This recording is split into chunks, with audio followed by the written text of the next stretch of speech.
विद्यार्थियों, हर भाषा की अलग अलग लिपि होती है। जैसे अंग्रेजी भाषा की लिपि रोमन होती है, हिंदी और संस्कृत भाषा की लिपि देवनागरी होती है। तो ऐसे हम लोग लिपि की परिभाषा कैसे देते हैं?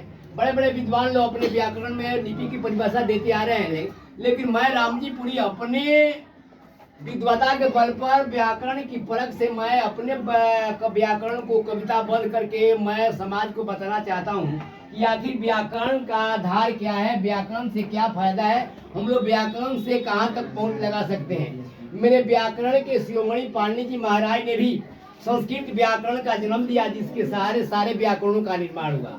आज मैं लिपि की परिभाषा मैं आपके सामने बताता हूँ कि लिपि किसे कहते हैं। फैशन की रफ्तार में दुनिया बाल कटावे ही पी, भाषा के संकेत चिन्ह को कहते हैं लिपि। विद्यार्थियों, भाषा किसे कहते हैं? भाषा मैं अब अपने मन के उद्गार को, मन के भावनाओं को एक दूसरे तक पहुंचाने का एक प्रभाव और शक्ति को हम भाषा कहते हैं। साधन है अपने मन को। आपके सर में अगर दर्द है तो किसी साथी से आप कहेंगे कि भाई मेरे सर में दर्द है, डॉक्टर के पास तक पहुंचाओ, तो आप जिस भाषा को जानते हैं, अगर हिंदी जानते हैं तो हिंदी में कहेंगे, संस्कृत जानते हैं तो संस्कृत में कहेंगे, अंग्रेजी जानते हैं तो अंग्रेजी में कहेंगे। तो वही है भाषा का एक प्रवाह का, जो भाषा बोलने की एक प्रवाह है, भाषा बोलने का एक शक्ति है, साधन है। तो हम कहते हैं समय की रफ्तार में दुनिया भूल जाएगी नासा। ऐसे आपके मोदी सरकार या नीतीश सरकार का अभियान है कि नासा को बंद करो।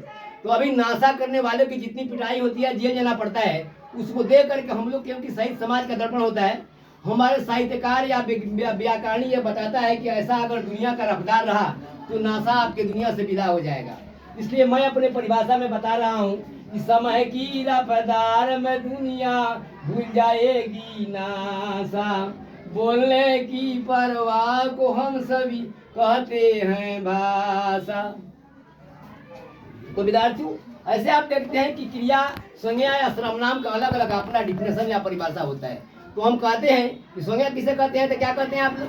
कहते हैं कि इमली खोटी मीठा आम, संज्ञा है वस्तु के नाम। इस सर्वनाम को कहते हैं। तो आप जाते हैं दुकान पर, अगर आप कोई फल खरीद के खाते हैं, इमली खाते हैं तो खड़ा लगता है, उसको फेंक देते हैं, तो उसके बदले में कोई अच्छा फल खाना पड़ता है। तो हम कहते हैं इमली फेंक दो खा लो आम, संज्ञा के बदले में लिख दो उसका नाम भाई है सर्वनाम। तो क्रिया का परिभाषा भी आप लिखा है। तो भगवान कृष्ण कह रहे हैं कि भाई बलराम मेरा भाई है, कृष्ण है बलराम मेरा भाई है, राधा मेरी प्रिया, जिससे करना हो ना जाना जाए उसे कहते हैं क्रिया। बस विद्यार्थियों, मैं आप लोगों को इतना ही परिभाषा प्रकरण पढ़ा करके अब समाप्त करता हूँ। आगे दूसरी क्लास में